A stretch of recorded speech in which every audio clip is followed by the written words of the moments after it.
लक्ष्मी को उसके रिश्तेदारों ने अच्छे से समझा दिया था। दीदी देखो, सास बनना आसान नहीं है।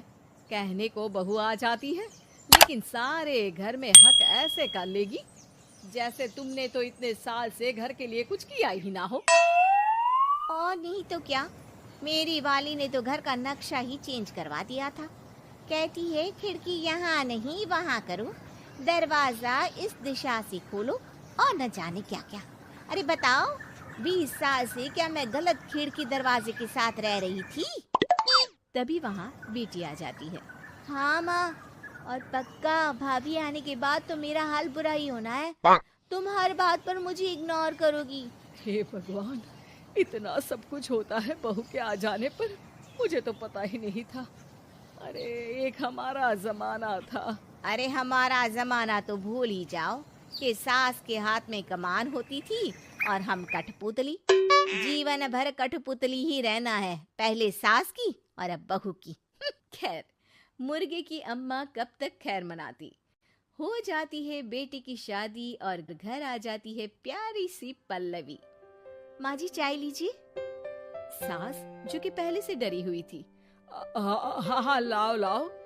लेकिन चाय पीते ही थू, अरे इसमें किरकिरा सा क्या है? चाय में चीनी तो है ही नहीं।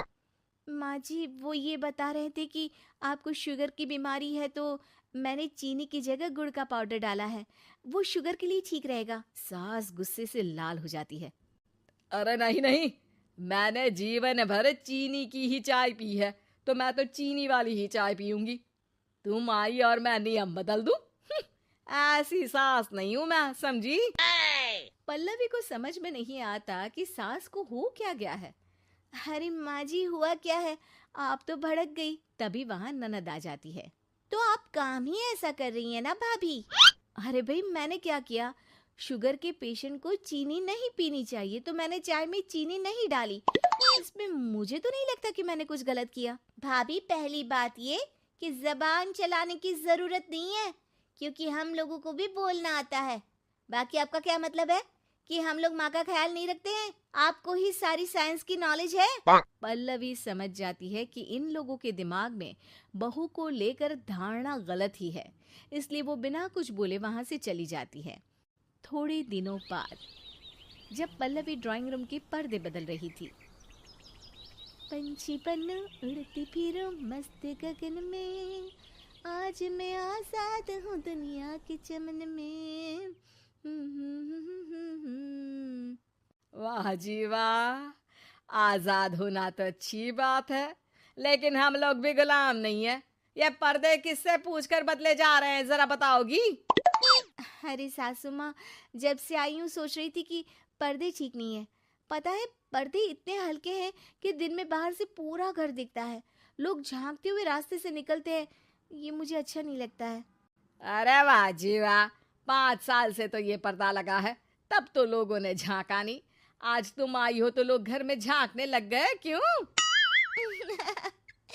अरे भाभी, आपको ये तो नहीं लगता कि आप हीरोइन जैसी दिखती हो या इतनी सुंदर हो कि लोग आपको झांक झांक कर देखते रहें?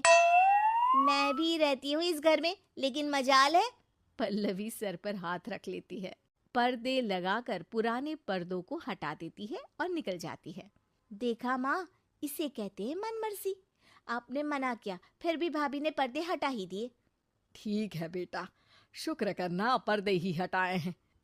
अरे कहीं किसी दिन ये हमें ही ना हटा दे। ऐसे कैसे हटा देंगी, हम क्या पर्दे हैं? दिन बीतते हैं और एक दिन सास और ननद वॉक पर निकली होती है कि पड़ोसन। क्या बात है, आजकल तो आप लोगों की कोई खोज खबर ही नहीं है। तरस गए हम लोग तो। अरे नहीं नहीं, बस घर पर ही रहते हैं पहले जैसे। पहले भी तो इतनी ही खोज खबर थी ना।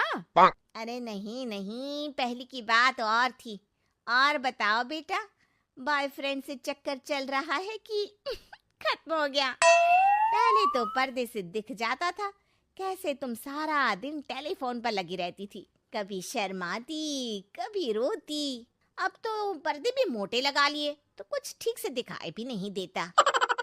हाँ, नहीं, मतलब कोई ना, होता है इस उम्र में। और बताओ बहन जी, बेचारी बहू से तो पहले रोज तानेबाजी होती थी आपकी, रोज देखती थी कैसे उस पर आप दोनों मिलकर बरसा करती थी। अब ठीक है ना वो? चल बेटा, ये औरत तो पागल हो गई है। अरे पागल नहीं, आदत हो गई थी। जब मन उबा तो आपकी खिड़की से झांक लिया करती थी, अब कुछ दिखाई नहीं देता तो। सास और ननद घर आती हैं, जहां बहू पर्दों को बदलने के लिए खड़ी होती है। अरे ये क्या कर रही हो? आपने ही कहा था ना पर्दे बदल देना। अब उस दिन तो उतारे थे, सोचा धोकर लगाऊंगी, आज सूख गए हैं तो लगा देती हूँ। तभी ननद चिल्लाती है, अरे नहीं नहीं भाभी, ठीक है, ये पर्दे रहने दो। वो पर्दे कम, सीसीटीवी ज्यादा थे पड़ोसियों के लिए। समझ में आ गया अब आपको? हाँ हाँ, आ गया। अब जरा चाय तो बना कर ला दे। पल्लवी सास को चाय लाकर जैसे ही देती है, चाय पीकर सास झूमने लगती है और जमीन पर गिर जाती है। हाय रे भाभी, क्या मिलाकर पिला दिया माँ को, वो तो गिर ही गई। तभी बेटा डॉक्टर लेकर आता है। चेकअप के बाद डॉक्टर कहते हैं, ओ माय गॉड, इनका तो शुगर लेवल बहुत बढ़ गया है। क्या ये चीनी खाती है? हाँ डॉक्टर साहब, मैंने कई बार इनको चीनी की चाय और मीठा के लिए मना किया, लेकिन ये मानती ही नहीं। माँ को कुछ होगा तो नहीं ना? वो ठीक तो हो जाएंगी ना? अरे बहू की बात नहीं मानती तो क्या बेटी की भी नहीं मानती है ये? बेटा, आप नहीं रोकती अपनी माँ को चीनी की चाय और मीठा खाने से? बेटी क्या बोलती, उसे वो दिन याद आ जाते हैं जब उसने भाभी को इस बात के लिए भला बुरा सुनाया था। डॉक्टर के जाने के बाद, भाभी मुझे माफ कर दो, लोगों के कहने में आकर हम लोगों ने आपसे बहुत बुरा व्यवहार किया, जबकि ससुराल वालों को ये समझना चाहिए कि घर बहू का भी होता है। दोस्तों, हमें उम्मीद है कि आपको हमारी ये कहानी पसंद आई होगी। कृपया हमारे चैनल को सब्सक्राइब करें और सभी अपडेट्स के लिए बेल आइकन जरूर दबाएं। और हाँ, वीडियो लाइक और शेयर करना मत भूलिएगा।